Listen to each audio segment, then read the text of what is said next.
Okay, so last time, we'll load things up again, but last time we were on the upside down shrine. And we just killed a frost daedra in the north room. You don't really need to kill that frost daedra, but he will stop you sleeping, stop you resting, so if you want to restore your magicka, you will have to kill him, get him out of the way. First of all, you open the east door, and you have to hop over this door frame, and you have to pull that lever. If you open the west door, what you'll find in the west door is you'll find a crate in the way, well, a crate that's essentially covering that trap, that lever. So, and both these levers, what they do is they open up this magically held lock. So you need to go to the west door, open that one up, and you'll see a lever that's been exposed by opening the east door, and that opens the magically held lock. And so that completes the upside down shrine puzzle. That is an easy puzzle. That is a kind of a Skyrim type puzzle for you. You know, it's super easy. Anyway, you click on the blue crystal. It doesn't look like a crystal, but it's a teleporter, and you get taken to this room where you can hear sounds like harpies around me. Yeah, it's harpies. This reminds me of quite a few rooms in Daggerfall where you're essentially surrounded by enemies. There's an enemy behind every door. Actually, it isn't quite like that. There are quite a few harpies, and higher levels there you can get vampires. But some of the rooms are not full of creatures. Some of the rooms are death traps if you try to go in them. In fact, there's only one surefire exit out of here. So if you didn't know which door to take, I would highly recommend that you save here. Save, or if you don't save, then at least cast a recall spell here, because you'll either die or you'll get teleported somewhere else, and being teleported somewhere else will just make navigating this maze a bit of a nightmare. Like I say, there's only one place you can get out, and that's on the south door. All the other doors on the south end, they are, that's where a harpy came out of. So there's only one other door you can actually go out of. So go ahead, open it. There are kind of some seriously nasty rooms if you try the other doors. But once you're out, it's almost smooth sailing to go to the end. Of course, never smooth sailing in the Mantellen Crux.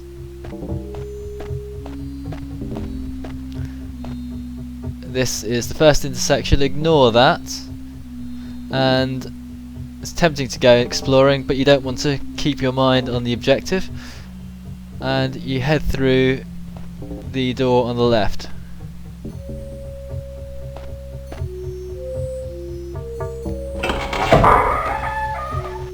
There's only one way out of here, so you have to go through. And this leads you out into quite a tricky area. There's some skulls. This room's surrounded by flame walls. Very narrow pathway, and there are some flame daedra, not atronachs, flame daedra at the bottom, so they'll fire area of effect fireballs. So this is a very good time for you to save. Otherwise, you will get pelted by fireballs, like I have just been then. Although I absorb some of the magic that recharges my magicka, I still get damaged, and getting hit actually has made my character all fast again. So let's kill that burglar. It's also made him super fast, of course, so he rushed down and killed me, or tried to kill me. What we'll do now, we'll save the game, we'll have to reload it, and we're going to have to deal with those fire daedra before we go on.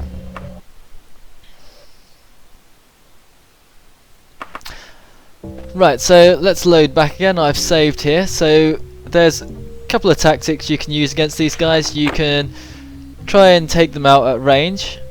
You can't. They can see you faster than you can see them, unfortunately. So I can fire my area of effect spells down there and hope that one of them hits. Of course, I can't be guaranteed that it's actually damaging them. Usually these spells wipe them out in no time at all. But of course, if I can't see them, it might mean that the game hasn't actually registered that they're there yet. In which case, of course, my area of effect spells wouldn't even scratch them. There wouldn't be very much point in having them, but it's worth giving it a go. I feel like I'm wasting magicka. There he is, there he is. So at least I absorbed some of their magicka. Didn't hit me directly. I'm not really sure that it's actually doing any damage. I mean, what do you think?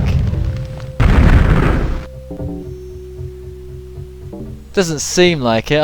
I'd have thought at least one of them would have died. Let's just go down and try beating them. If we avoid all the magic, maybe we can just kill them all. Let's heal up. Actually, this might not be a dumb idea after all, because after all, as they're firing at me, I can always heal up, and they'll be charging my magic up because I'm absorbing their magic. That's 2 down. I think there's 4 down here, so it's just 2 more to go.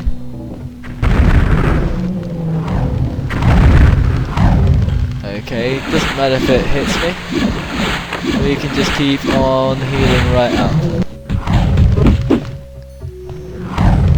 Okay, and just 1 more left. I don't know how on earth he hit me then. Didn't look like he fired anything at me. Well, it's made me speed up. And there you go, he deserved that. I think he deserved getting beaten to a pulp for trying to kill me. But anyway, we've cleared out those fire Daedra at the bottom. I'll save there. And it gives us an opportunity to move on without a distraction. Okay, so I'm reloading again because when that fire Daedra last fired a fireball at me, or whatever he fired at me, he sped me up again, and I don't really want that, so I have to reload.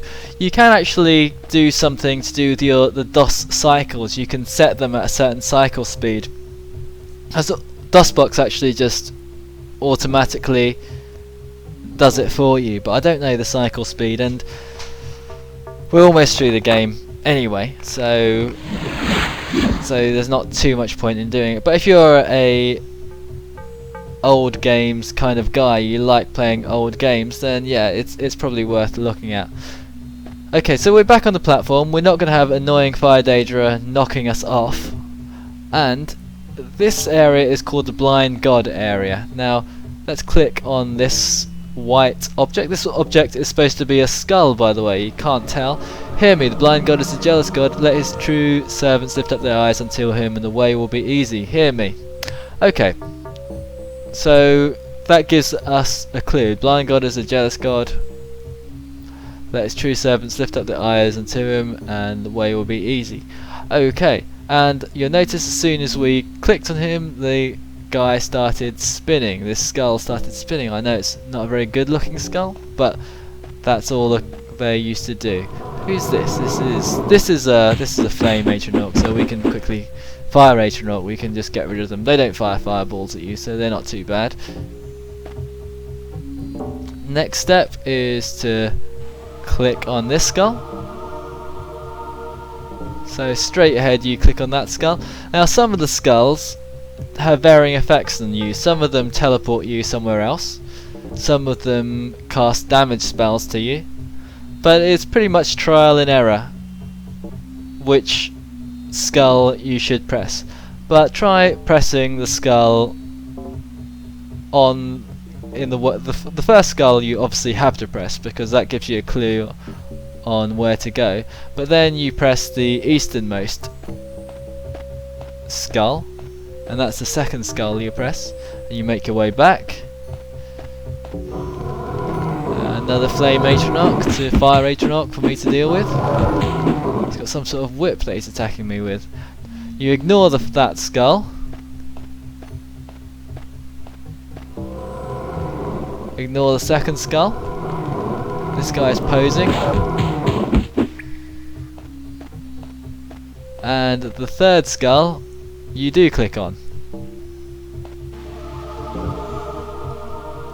And what that does, the centerpiece to this room is the blind god. Basically it's a big concrete blob that's like a skull basically, and it gives you access into the eyepieces of the blind god if you actually activate these skulls.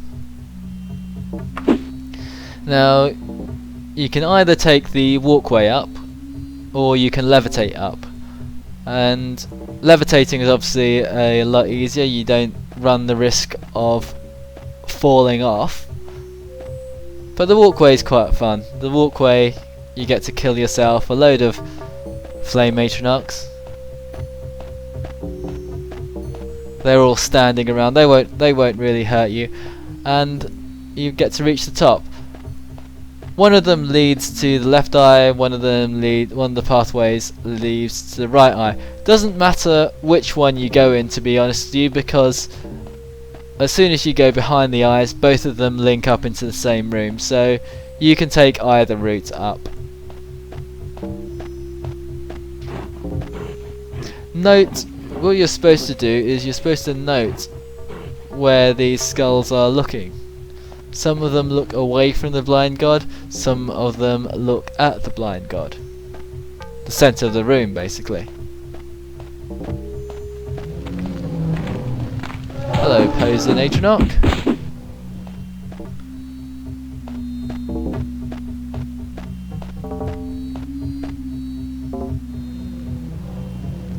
There's another Atronach hanging around there. And those are the eyes. You can see them in front of us. You can see the nose bridge and the eyes.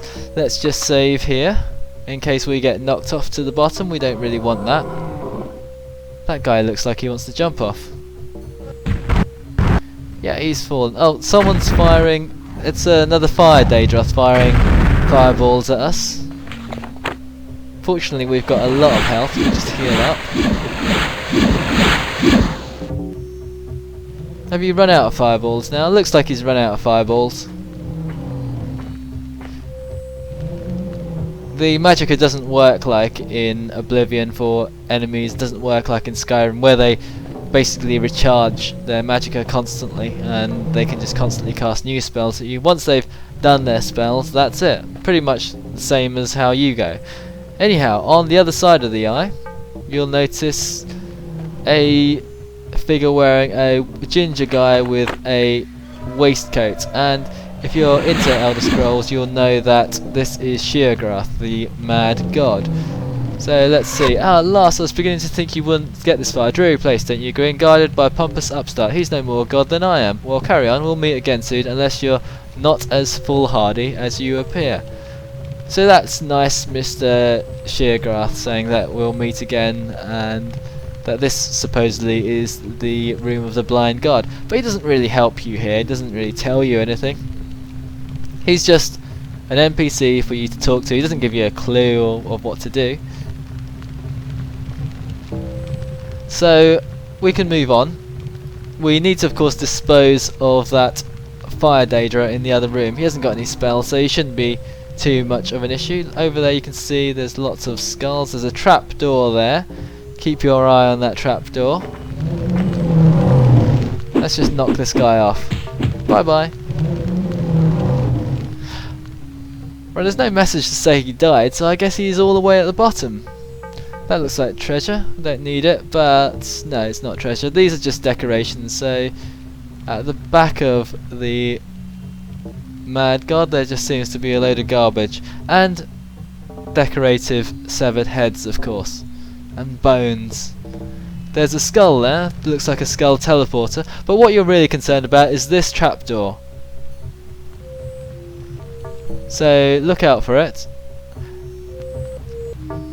At some point during the game, well, not during the game, but periodically this trapdoor opens, and you just have to wait for it, you just have to be patient.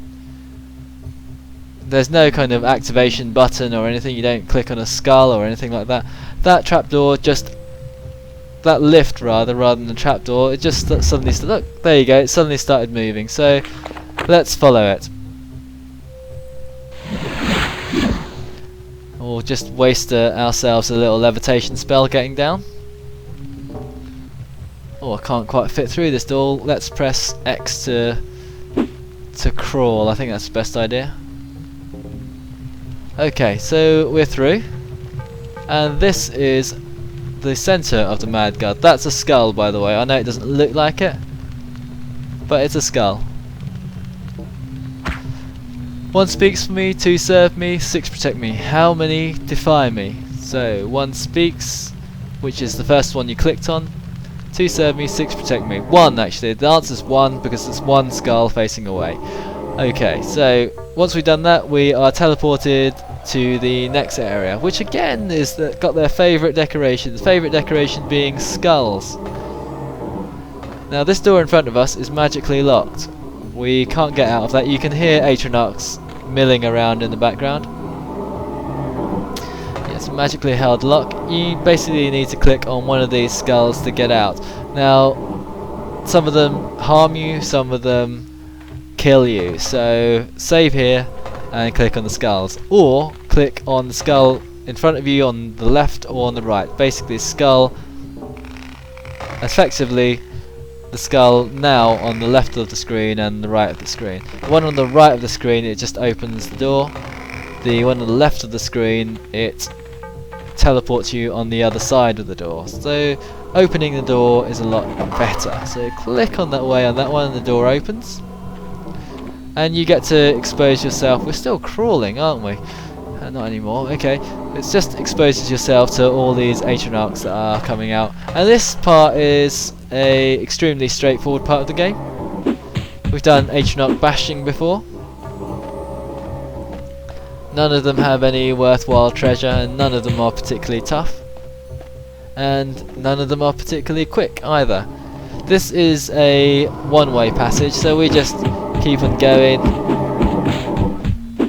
keep on walking, and meet the occasional Atronach. Severed heads, as you'd expect.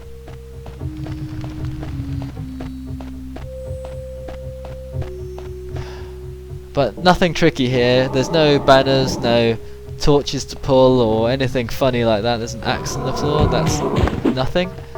It's a flesh Atronach, so the Atronachs are changing. There's a buckler. So we're going through all the Atronachs.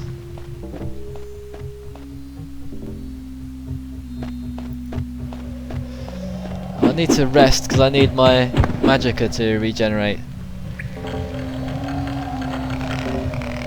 And once we do that, we can move on.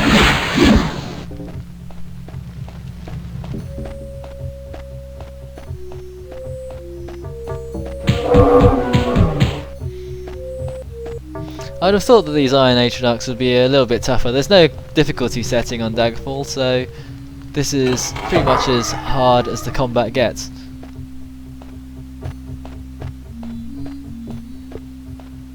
That's a lovely suit of armour. No texture mapping on those polygons. So another one.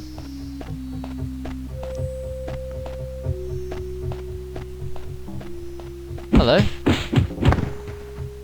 And Archer, have you got any Daedric gear for me? Just some ingredients and still leather armour. I suppose he's an archer. Makes sense. Doesn't have a bow though. Who's he, a knight?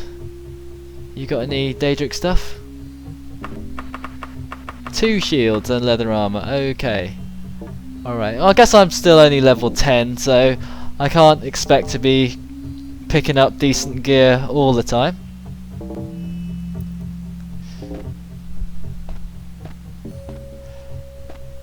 Right, so now we are approaching the end of the blind, well, we've pretty much finished the blind god level, and now we go on to basically the final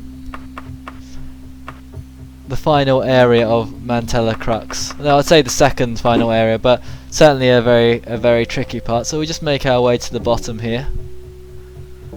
Now this guy, you can leave him alone of course if you're nice, because all you need to do is jump down and you can be out of this level, or you can just shoot him. Let's shoot him. We didn't even waste any magicka then. Right, we'll jump down and we should be teleported. Yep, and we're teleported to a room full of Daedra Lords just blasting me. Well, one of them just killed themselves. But they're trapped in tiny little cages, so they're surrounding us,